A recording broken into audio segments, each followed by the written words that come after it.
बिस्मिल्लाहिर्रहमानिर्रहीम। अस्सलाम वालेकुम नाज़रीन, आप यूट्यूब चैनल देख रहे हैं। मैं इमरान खान हूँ। पाकिस्तान तहरीक इंसाफ के हर एहतजाज के बाद ये लड़ाई शुरू हो जाती है कि एहतजाज बड़ा था, कुछ लोग कहते हैं छोटा था, कुछ लोग कहते हैं कि इम्पैक्ट बहुत बड़ा हुआ, कुछ लोग कहते हैं कि इम्पैक्ट नहीं हुआ। अब ये पोलराइजेशन बहुत ज़्यादा, कुछ लोग जो है वो कोशिश करते हैं खाली सड़कें दिखाएं और कुछ लोग दिखाते हैं कि जी एहतजाज हो रहा है और लोग निकलें और लोग ज़ोर लगा रहे हैं।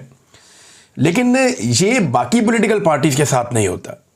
क्यों नहीं होता? वजह यह है कि वो पॉलिटिकल एक्टिविटी करते ही नहीं है। जब कोई पॉलिटिकल एक्टिविटी करेगा तभी आप उसके ऊपर सवाल उठाएंगे ना कि ये अच्छी हुई या बुरी हुई। पीएमएलएन को एक पॉलिटिकल एक्टिविटी किए हुए बहुत लंबा अरसा हो गया।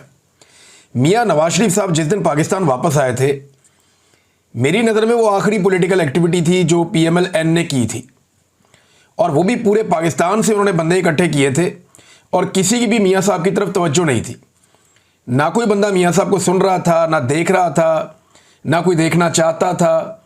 मियां साहब आए, कबूतर उड़ाए और मियां साहब के तोते उड़ गए उस दिन कि ये तो वो अवाम ही नहीं है जिनको मैं छोड़कर गया था पाकिस्तान में।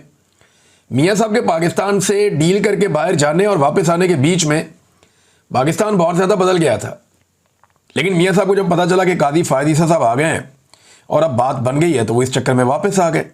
लेकिन उनके पल्ले कख नहीं बचा। पीपल्स पार्टी भी डिस्कस नहीं होती। फजल रहमान साहब के अपने मदारिस की एक स्ट्रेंथ है, वो ले आते हैं, वो भी डिस्कस नहीं होते। लेकिन डिस्कस पाकिस्तान तहरीक इंसाफ होती है, क्योंकि पॉलिटिकल एक्टिव जो एक जमात है इस वक्त, जो फुली पॉलिटिकली एक्टिव है, वो पाकिस्तान तहरीक इंसाफ है। और आप माने या ना माने, वो एक पॉलिटिकल हकीकत के तौर पे बार बार सामने आते हैं। इमरान खान साहब ने कम से कम ये करके दिखाया है कि एस्टेब्लिशमेंट अपनी मर्जी हर बार मुसल्लत नहीं कर सकती। बजाय इसके कि तनकीद करें और लड़ाई करें, बाकी पॉलिटिकल पार्टीज़ को इस बात पे खुश होना चाहिए कि कम से कम एक जमात तो ऐसी निकली जिसने अगर सामना किया। कम से कम एक जमात तो ऐसी निकली है जो डट कर खड़ी है और अभी तक तबाह नहीं हो सकी, या उसे पीछे नहीं हटना पड़ा, या उसे ज़मीन पर लेटना नहीं पड़ा। बाकी सारे ये चाहते हैं कि क्योंकि एस्टेब्लिशमेंट ने सबको जूते मारे हैं, लिहाजा पाकिस्तान तहरीक इंसाफ भी जूते खाए और उसी तरह हो जाए। बाकी सारे जो हैं वो सरेंडर कर चुके हैं, तो तहरीक इंसाफ भी सरेंडर करे तो ये हमारी तरह के हो जाएंगे। लेकिन तहरीक इंसाफ वो लड़ाई लड़ रही है जो पाकिस्तान की लड़ाई है इस वक्त, यानी एस्टेब्लिशमेंट को सियासत से घसीट कर बाहर निकालना। पाकिस्तान का इससे बेहतर तो कोई भला नहीं हो सकता, और ये सारी जमातों को करना चाहिए था, और अपने अपने दौर में सबने कोशिश की भी है, लेकिन कामयाब नहीं हुए। वजह यह है कि वो बीच में कोशिश छोड़कर डील कर लेते थे एस्टेब्लिशमेंट के साथ, उनकी शराइत पे आ जाते थे। इमरान खान एस्टेब्लिशमेंट की शराइत पर नहीं आ रहे। यही वजह है कि 2 साल से जेल में है। ना सिर्फ जेल में है, बल्कि इमरान खान साहब सख्त तरीन जेल में है। यानी इमरान खान जेल में बंद होकर बार बार जीत जाता है, और एस्टेब्लिशमेंट मुल्क के स्याह और सफ़ेद की मालिक होने के बावजूद हर बार हार जाती है। अवामी दबाव बनाकर रखने में इमरान खान साहब कामयाब रहे हैं। कोई माने या ना माने, ये 2 साल अवामी दबाव इमरान खान ने बनाकर रखा है। ऐसा नहीं है कि किसी वक्त उन्होंने दबाव कम होने दिया हो। एक आदमी है ना, वो आपको दिखाई देता है ना आपको सुनाई देता है, लेकिन इसके बावजूद वो आदमी जेल में बैठकर रेलिवेंट लीडर है। आज आप बदतरीन पाकिस्तान तहरीक इंसाफ के मुखालिफ से पूछेंगे ना, पाकिस्तान में पॉलिटिकली सबसे ज़्यादा एक्टिव बंदा कौन हो गई? इमरान खान। आखिरी दफ़ा कब देखा था जी? 2 साल पहले। आज आप पाकिस्तान तहरीक इंसाफ के सबसे बड़े मुखालिफ से पूछेंगे ना कि इस वक्त पाकिस्तान की सारी सियासत किसके गिर्द घूमती है, वो कहेगा जी इमरान खान। आवाज़ कब सुनी थी? 2 साल पहले। तो ये इमरान खान साहब की एक बहुत बड़ी खूबी है, बहुत बड़ी कामयाबी है कि जेल में आप उसका एहतसाब कर ही नहीं सकते इस बात के ऊपर कि बंदे कितने निकले। आप उसका इसके ऊपर पकड़ कर ही नहीं सकते कि आपने पूरा पाकिस्तान क्यों नहीं बाहर निकाल दिया। भाई, जो लोग कहते हैं कि लाखों लोग क्यों नहीं नजर आ रहे इकट्ठे, तो ये लाखों लोग इकट्ठे तो होने ही नहीं थे किसी जगह पे। इन्होंने तो अपने अपने इलाकों में निकलकर एहतजाज करना था। ये छोटी बड़ी रैलियां निकलनी थी और वो निकली हर तरफ, वो देखा सारे पाकिस्तान ने।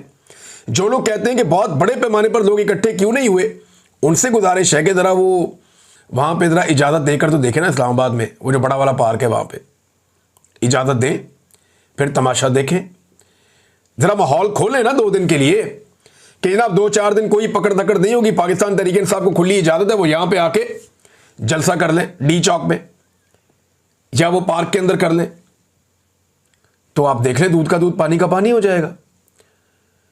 लियाकत बाग रावलपिंडी में इजाज़त दे दें उन्हें, फैसलाबाद के घंटाघर चौक में उनको इजाज़त दे दें, गुजरावाला का जो बड़ा मशहूर एक पार्क है वहाँ पे इजाज़त दे दें, या चले मीनारे पाकिस्तान लाहौर में इजाजत दे दे पाकिस्तान तहरीक इंसाफ को। और उन्होंने ये सारी इजाजतें मांगी हैं, बार बार मांगी हैं पाकिस्तान तहरीक इंसाफ ने, उन्हें इजाजत दी नहीं जाती, जो कानूनी इजाजत है वो दी जाती है। अच्छा, एक अखबार है उसको बार बार लोग पेस्ट कर देते हैं उठाकर, जब इमरान खान ने कहा था कि जो जलसे के लिए सामान मुहैया करेगा उनका सामान जब्त कर लिया जाएगा।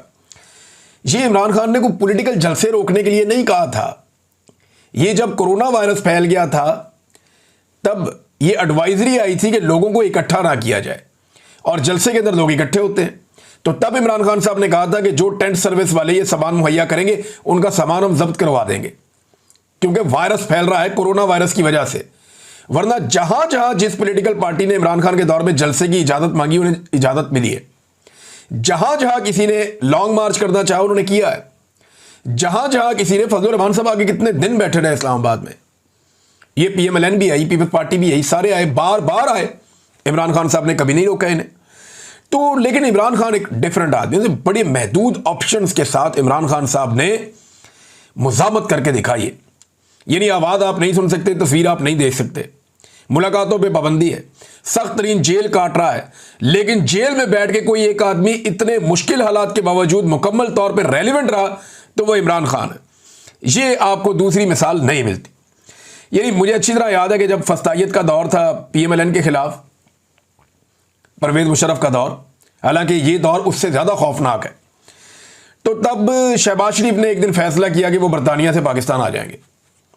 इन्होंने पाकिस्तान आने का फैसला किया और पूरे पाकिस्तान के अंदर जनाब हम कैंपेन चलाएंगे, बहुत पैसा खर्च किया, बड़े लोगों को इन्होंने कहा, सारी पार्टी को इन्होंने मोटिवेट किया। तो कहीं कोई बंदा ही नजर नहीं आया सारा दिन। अगर परवेज मुशर्रफ की तरफ से इजाजत होती तो PMLN वहां पे उस वक्त लहरें बहरें कर देती बंदों की। लेकिन पाकिस्तान तहरीक इंसाफ उससे ज्यादा मुश्किल हालात में उससे अच्छा परफॉर्म कर रही है, यह सबको मानना पड़ेगा। जब शहबाज शरीफ वजीर आला पंजाब था और नवाज शरीफ साहब अपनी बेटी के साथ एयरपोर्ट आ रहे थे तो उन्हें रिसीव करने जाना था, यह मियां साहब का हुक्म था। और मैंने टीवी पे बैठ के उस दिन कहा था कि शहबाज शरीफ किसी सूरत भी कंटोनमेंट में दाखिल नहीं होगा। क्यों दाखिल नहीं होगा? मैंने कहा मैं शहबाज शरीफ को अच्छी तरह जानता हूं, यह कभी भी एंटी एस्टेब्लिशमेंट एक इतना सा भी कदम नहीं उठाएगा, ये नहीं जाएगा आदमी कभी भी, ये बहुत अच्छा बच्चा है। उस वक्त जावेद चौधरी साहब एक दो और सहाफी थे वहां पे टीवी के ऊपर मेरे से गर्म हो गए, उन्होंने कहा नहीं नहीं नहीं शहबाज शरीफ जाएगा। मैंने कहा जी मैं आपको बता रहा हूं कि ये आदमी कभी भी कैंट की हुदूद में दाखिल ही नहीं होगा। ये वजीर आला है पंजाब का बेशक, लेकिन ये कैंट की हुदूद में दाखिल नहीं होगा। और यही हुआ कि मियां साहब को एयरपोर्ट से लेकर चले गए और शहबाज शरीफ साहब कैंट की हुदूद में दाखिल हुए बगैर माल रोड से अपनी तकरीर करके वापस निकल लिए। एग्जैक्टली शहबाज शरीफ साहब ने उस दिन वही किया जो गंडापुर साहब करते हैं आजकल। तो शहबाज शरीफ साहब बहुत अच्छे बच्चे थे और उसका उन्हें तोहफा भी मिला। लेकिन नवाज शरीफ साहब जो हैं वो इतने अच्छे बच्चे नहीं थे, लेकिन अब वो बहुत अच्छे बच्चे बन गए। नाज़रीन, पाकिस्तान तहरीक इंसाफ ने खैबर पख्तूनख्वा में तो उनकी हुकूमत है तो वहाँ बहुत बड़ी बड़ी रैलियाँ होनी थी। मर्दान में बहुत बड़ा प्रोग्राम हुआ, स्वाबी इंटरचेंज पे बहुत बड़ा प्रोग्राम हुआ जहाँ पे असद कैसर साहब और शहराम तरकई ख़ास तौर पर इन्होंने बहुत बड़ा इज्तिमा किया लोगों का। और बैनुल-अक़वामी मीडिया ने बड़ी कवरेज की है, बहुत कवरेज की है। रॉयटर्स के ऊपर मैंने देखा, TRT वर्ल्ड में देखा, अल जज़ीरा इंग्लिश में देखा, अरबिक चैनल पे देखा, अल अरेबिया में देखा, और मलेशिया टुडे के अंदर मैंने देखा, BBC पे देखा, ब्लूमबर्ग पे देखा, बहुत सारे और बैनुल-अक़वामी मीडिया है, जरीदे हैं, अखबारात हैं और मीडिया हाउसेज हैं, उन्होंने ये खबरें चलाई हैं इमरान खान साहब के एहतजाज की और भरपूर तरीके से ये खबरें चली हैं। गिरफ्तारियाँ भी हुई पाकिस्तान तहरीक इंसाफ की और बड़े पैमाने पर हुई। गिरफ्तारियों के हवाले से जो अदाद शुमार हैं वो अलग अलग किस्म के आ रहे हैं। तो हुकूमती ज़राए अलग हैं, पुलिस के ज़राए अलग हैं, पाकिस्तान तहरीक इंसाफ का क्लेम अलग है। लेकिन ये किसी सूरत भी अगर आप इसको कहीं पे बीच में इन बिटवीन भी आप देखें तो ये 1200 से ज़्यादा कारकुन कम से कम पंजाब में गिरफ्तार किए गए, जिनमें 250 से ज़ायद का दावा किया जा रहा है कि ये लाहौर से गिरफ्तार किए गए। तो इतने बड़े पैमाने पर गिरफ्तारियाँ तो कभी, यानी जितने बंदे PTI के गिरफ्तार हो गए इतने बंदे तो आजकल PMLN के जलसे में नहीं होते।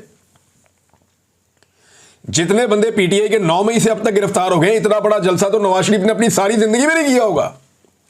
अगर 9 मई और उसके बाद जो 26 नवंबर को जो गिरफ्तारियां हुई ना, ये 20-22-25 हज़ार बंदा इकट्ठा कर ले एक जगह पे तो एक बहुत बड़ा हुजूम बन जाता है, बहुत बड़ी तादाद में लोग हो जाते हैं।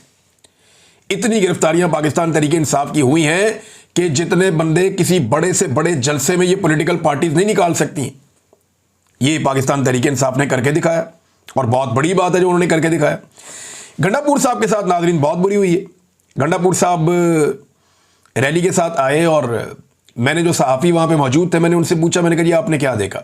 इवन एक तो पॉलिटिकल लोग हैं उनसे भी मैंने पूछा, मैं उनका नाम नहीं ले सकता, ये उनके पीछे पड़ जाएंगे।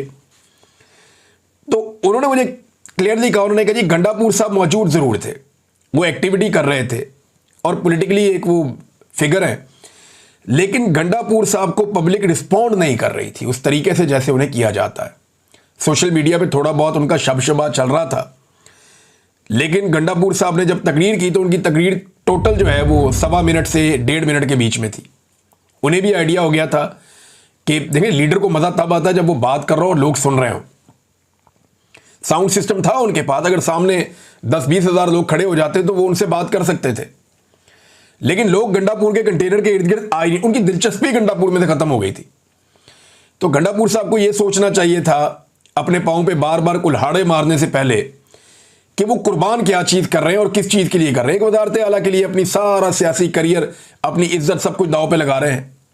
लोगों में एक बहुत बड़ी क्रेडिबिलिटी थी कि इस आदमी की ब्रेक उस जगह पे आके लगती है जहां इमरान खान साहब बुलाते हैं। ये हमेशा इमरान खान की आवाज़ पे लब्बैक कहता है, हमेशा पहुंचता है और ज़बरदस्त एहतजाज करता है और बड़ी अच्छी टीमें लेकर आता है। तो आज उन्हीं टीमों की गंडापुर साहब की तरफ लगता है तवज्जो ही नहीं थी। वो आए, उन्होंने तकरीर की 1.25 मिनट की, 1.5 मिनट की, वो भी कोई ख़ास बात उन्होंने नहीं की, कोई ऐसी बात नहीं की जो काबिल जिक्र हो मैं आपको यहां पढ़ के सुनाऊं।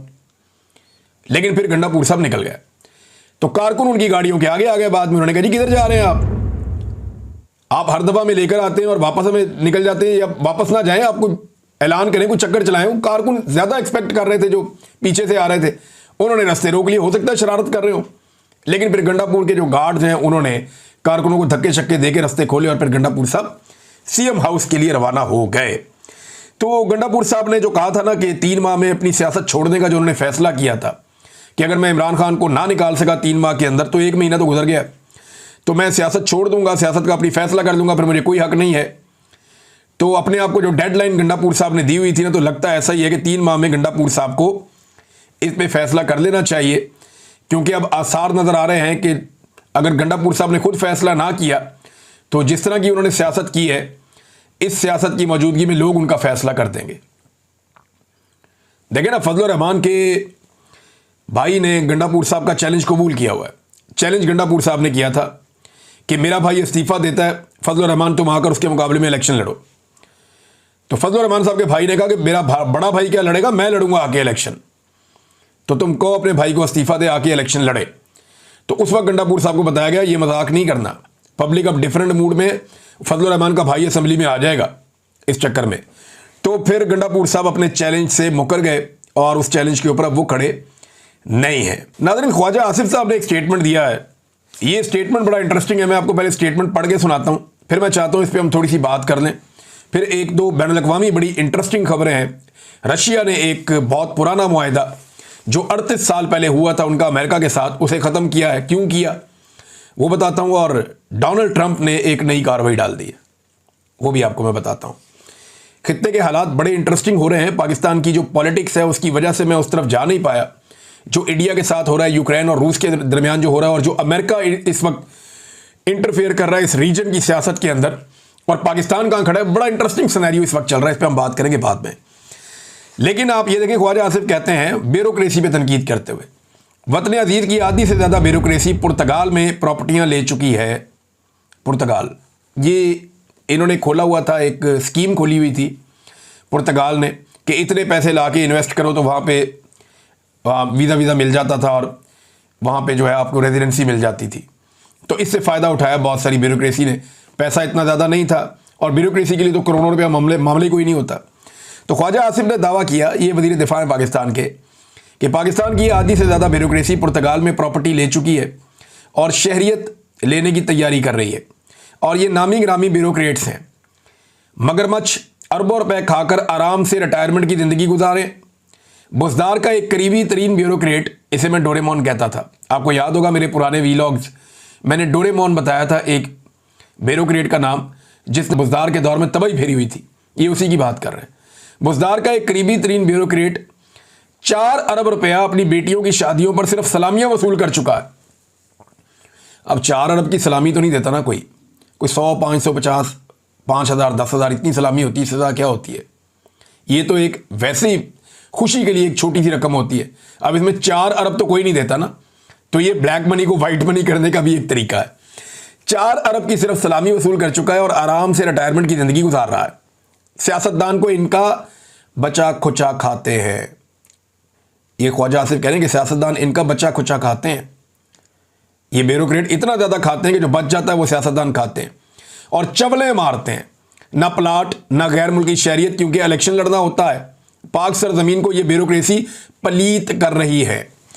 अच्छा, ख्वाजा आसिफ साहब को ये बात मैं बता दूं कि यहाँ जो मशहूर है ना पाकिस्तान में एक चीज़, वो ये है कि जो पाकिस्तान की क्रीम है ना, वो एस्टेब्लिशमेंट खा जाती है। उसके बाद जो उसके नीचे बाकी बचा हुआ दूध है वो ब्यूरोक्रेसी पी जाती है। और फिर सियासतदान कहते हैं जो हांडी में लगा हुआ थोड़ा बहुत साइडों पे कुछ बचा कुचा होता है वो हमारे हिस्से में आ जाता है और सियासतदान फिर मुंह काला कर लेते हैं वो खा के। हालांकि जो सियासतदान है ये इलेक्शन लड़के आते हैं, इनकी पावर सबसे ज़्यादा होती है क्योंकि ये पूरी रियासत को चलाने के लिए एक निगरान के तौर पे आते हैं अवाम की जानिब से। इनके पास इख्तियार होता है कि ये एस्टेब्लिशमेंट को नकेल डालें और सियासतदानों को सीधे रास्ते पे लगाएं। इनके पास ये मैंडेट होता है या इख्तियार होता है कि ये नकेल डालें एस्टेब्लिशमेंट को और जो ब्यूरोक्रेसी है उसको सीधे रास्ते पे लगाएं। लेकिन ये एस्टेब्लिशमेंट के जूते पॉलिश करते हैं और ब्यूरोक्रेसी के पीछे चल जाते हैं उनका बच्चा कुचा खाने के लिए। तो ख्वाजा आसिफ साहब, ये गंद आप लोगों ने मारा है और आप इसके लिए रिस्पॉन्सिबल हैं। जब जब कोई एस्टेब्लिशमेंट के रास्ते में खड़ा हुआ तो आप और आप जैसे लोग सामने आ गए और उन्होंने सहूलतकारी की, जिसके नतीजे में ये ब्यूरोक्रेसी का गंद और एस्टेब्लिशमेंट की गलत रविश आज तक पाकिस्तान में चल रही है। ये सिलसिला रुका नहीं। नाज़रीन, डोनाल्ड ट्रंप जिसको नोबेल पीस प्राइज के लिए पाकिस्तान ने नामजद किया, उसकी जानिब से खबर है, मैं आपको पढ़ के सुना देता हूं। अमेरिकी सदर ट्रंप ने गजा पर कब्जे का मामला इसराइल पर छोड़ दिया है। और अमेरिकी सदर ने सहाफ़ी की जानिब से सवाल हुआ कि गजा पर इसराइली कब्जे के मंसूबे से मुताल्लिक आप क्या कहेंगे और कि इनकी हुकूमत की तवज्जो फ़लस्तीनियों के महसूर इलाकों में ज़्यादा ग़िज़ा पहुँचाने पर है। ट्रंप ने कहा कि बाकी मामले पर वो कुछ नहीं कह सकते, ये ज़्यादातर इसराइल पर मुनहसर होगा, यानी ये इसराइल करेगा।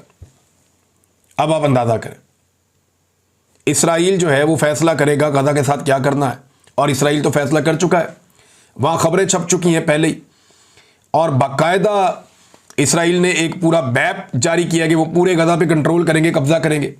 तो पाकिस्तान इन हजरात को नोबेल पीस प्राइज़ के लिए नामजद कर रहा है। बड़ी अच्छी बात है। पाकिस्तान की एक आज़ाद सोच है, एक आज़ाद खारजा पॉलिसी है, उसके नताइज आपके सामने हैं। नाज़रीन, एक काम किया पुतिन ने और ये 38 साल पुराना एक मुआहदा था अमेरिका और रशिया के बीच में। और मुआहदा ये था कि intermediate range nuclear forces INF जो है, इनके मुआहदे के तहत कुछ खुद साख्ता पाबंदियां थी दोनों पर, उनसे रशिया ने अपने आप को बाहर निकाल लिया। यह मुआहदा हुआ था जब साबिक सोवियत यूनियन होता था, जब रशिया को सोवियत यूनियन कहते थे। उस वक्त मिखाइल गोर्बाचोव वहाँ सदर थे रूस के और अमेरिकी सदर रोनाल्ड रेगन थे। इन दोनों के बीच में 1987 में दस्तखत हुए थे, जिसके तहत 500 से 5500 किलोमीटर तक मार करने वाले ज़मीन से दागे जाने वाले मिसाइलों की तैयारी, जांच और तैनाती पर मुकम्मल पाबंदी आयद कर दी गई थी। अब रशिया की वजारत के मुताबिक वाशिंगटन को बार बार खबरदार किया गया, मगर अमरीकी इक़दाम से वाज़ेह हो गया कि वो ऐसे मिसाइल यूरोप, एशिया और बैरुल काहिल में तैनात करने की तैयारी कर रहा है जो रशिया के लिए खतरा हो सकते हैं। लिहाजा रूस ने वादे कर दिया कि अब वो ज़मीन से दरमियाने और कम फासले तक मार करने वाले बैलिस्टिक और क्रूज मिसाइलों की तैयारी, जांच और तैनाती पर किसी पाबंदी का पाबंद नहीं है। अब वो ये हथियार बनाएगा। हथियार तो ये बनते रहते हैं, लेकिन ये एक पाबंदी थी जो रशिया ने अब अमली तौर पर अनाउंस करके ख़त्म कर दी है। नाज़रीन, इससे पहले मैं ये अपना वीलॉग ख़त्म करूँ, महमूद खान अचकज़ई साहब ने नवाज शरीफ साहब को एक बड़ा मासूमाना और एक बड़ा अजीब सा मशवरा दिया।